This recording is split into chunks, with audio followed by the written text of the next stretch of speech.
بسم اللہ الرحمن الرحیم۔ بیان کیا جاتا ہے کہ کسی گاؤں میں ایک صاحب کا اپنی بیوی سے جھگڑا ہو گیا۔ ابھی جھگڑا ختم نہیں ہوا تھا کہ اس نام میں ان کے گھر مہمان آ گیا۔ خاوند نے اسے اپنی بیٹھک میں بٹھا دیا اور بیوی سے کہا کہ فلاں رشتہ دار مہمان آیا ہے، اس کے لیے کھانا بنا لو۔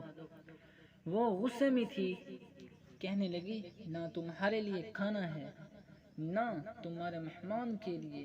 وہ بڑا پریشان ہوا کہ لڑائی تو ہماری اپنی ہے، اگر رشتہ دار کو اس بات کا پتہ چل گیا تو خام خواہ خاندان میں بات ہوگی اور خواری الگ سے ہوگی۔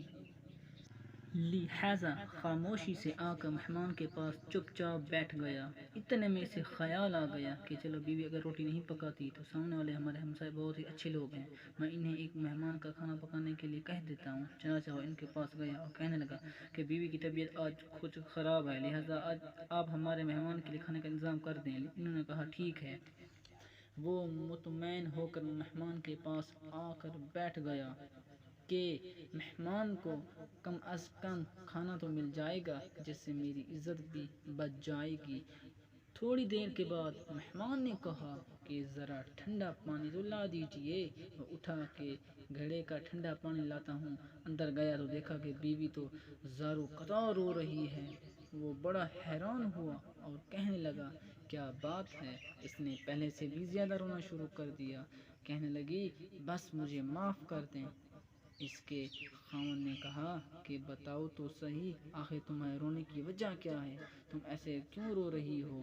بیوی نے کہا کہ پہلے مجھے معاف کر دیں، پھر میں آپ کو اپنی بات سناؤں گی۔ خیر، اس نے کہہ دیا کہ جو لڑائی جھگڑا ہوا ہے میں نے وہ دل سے نکال دیا ہے اور تمہیں معاف کر دیا ہے۔ پھر وہ کہنے لگی کہ جب آپ نے آ کر مہمان کے بارے میں بتایا اور میں نے کہہ دیا کہ نہ تمہارے لیے کچھ پکے گا اور نہ ہی تمہارے مہمان کے لیے کچھ پکے گا تو آپ چلے گئے، مگر میں نے دل میں سوچا کہ لڑائی تو میری اور آپ کی ہے اور یہ مہمان رشتہ دار ہے، ہمیں اس کے سامنے اپنے جھگڑے کی پول نہیں کھولنا چاہیے۔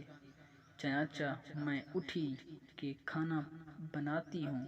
جب میں باورچی خانے میں گئی تو میں نے دیکھا کہ جس بوری میں ہمارا آٹا پڑا ہوتا ہے، ایک سفید لباس شخص اس بوری میں سے آٹا نکال رہا ہے۔